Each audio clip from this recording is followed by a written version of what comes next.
Kim Pao galawang mag-asawa sa Agusan del Sur. Talagang tinodo ni na Paolo Avellino at Kim Cho ang kanilang pagpapakilig sa kanilang mga tagahanga sa mga dinaluhan nilang mall show na magkasama. Labis naman na natutuwa ngayon ang mga tagahanga nilang dalawa dahil talagang lamay level up ang kanilang relasyon kahit pa wala pang inaamin na kahit ano ang dalawa.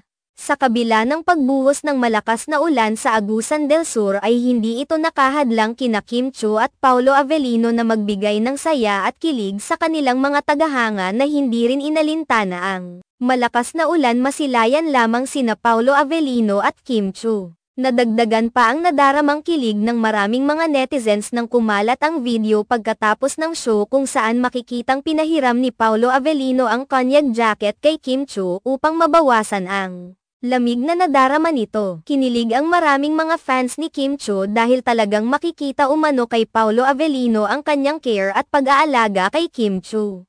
Talagang napaka-gentleman umano nitong si Paolo Avellino kaya naman nababagay umano na maging bagong boyfriend ni Kim Cho. Samantala, may ilan rin namang mga netizens ang humihiling sa mga tagahanga ng tambalang Kim Pao na huwag namang i-pressure ang dalawa at huwag pangunahan ang mga ito. Nauna nang isiniwalat noon ni Paolo Avellino na nais niyang maghinay-hinay na muna ang kanilang mga fans sa pagdedesisyon sa kanilang pribadong buhay. May mga netizens rin na nagsasabing tila nagiging delusional na rin ang ibang mga fans ni na Kim Cho at Paolo Avellino dahil pinapangunahan na nila ang dalawa sa mga pangyayari kagaya na lamang sa pagpapakalat na nagpakasal na ang dalawa.